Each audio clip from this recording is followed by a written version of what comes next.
Hello दोस्तों, मेरी video में आपका स्वागत है। आज इस वीडियो में जो है हम प्रश्नावली 3 का उदाहरण 2 हल करेंगे। देखो, एक समभुज की भुजाओं की संख्या ज्ञात कीजिए जिसके प्रत्येक बाह्य कोण का माप 45 डिग्री है। तो दोस्तों, सबसे पहले मैं लिख लूँगा कि बहुभुज के सभी बाह्य कोणों का माप क्या होता है। देखो दोस्तों, कोई भी बहुभुज हो उसके सभी जो बाह्य कोणों का जो माप होता है वो 360 डिग्री होता है। तो मैं यहाँ पर लिख लूँगा 360 डिग्री। अब हमें दे क्या रखा है कि प्रत्येक बाह्य कोण का माप, यानी कि ये जो बहुभुज है उसके प्रत्येक बाह्य कोण का माप आपको दे रखा है 45 डिग्री। तो मैं लिख दूंगा प्रत्येक बाह्य कोण का जो माप है वो लिख दिया मैंने यहाँ पर 45 डिग्री दोस्तों।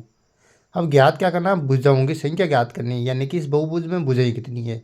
तो मैं लिख लूँगा माना भुजाओं की संख्या, यहाँ पर भुजाओं की संख्या मान लूँगा दोस्तों मैं n। तो मैं यहाँ पर लिख दूँगा n दोस्तों। ये भुजाओं की संख्या हमने मान ली। तो मैं जो यहाँ पर सूत्र लिख लूँगा, प्रत्येक बाह्य कोण का माप ज्ञात करने का सूत्र होता है, क्या होता है 360/n, यानी कि 360 में हम भुजाओं का भाग दे तो हमें क्या प्राप्त हो जाता है, प्रत्येक बाह्य कोण का माप प्राप्त हो जाता है। ये सूत्र होता है प्रत्येक बाह्य कोण माप ज्ञात करने का। अब देखो, प्रत्येक बाह्य कोण का माप क्या दे रखा है, यहाँ पर 45 डिग्री दे रखा है। तो 45 डिग्री आ जाएगा बराबर 360/n आ जाएगा यहाँ पर। तो ये लिख दिया मैंने 360/n। अब देखो, ये n जो है इधर भाग के अंदर है, उधर जाके 45 के गुणा में चला जाएगा, यानी कि 45 गुणा n हो जाएगा बराबर 360 लिख दूंगा मैं यहाँ पे। ये लिख दिया मैंने 360।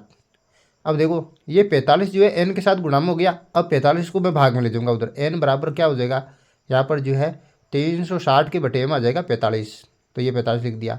अब देखो, 360 को मैं 45 से काटूंगा, यानी कि 360 में 45 का भाग दूंगा तो आएगा मेरे पास 8 दोस्तों। तो n बराबर यहाँ पर आ गया 8। तो यहाँ पर जो है दोस्तों हमने क्या ज्ञात की, भुजाओं की संख्या। तो भुजाओं की संख्या हमारे पास कितनी आई, 8, यानी कि इस समभुज में भुजाओं की संख्या कितनी होगी, 8 होगी दोस्तों। तो लिख दूंगा बहुभुज की भुजाओं की संख्या कितनी हो जाएगी, यहाँ पर 8। तो ये लिख दिया मैंने यहाँ पर 8।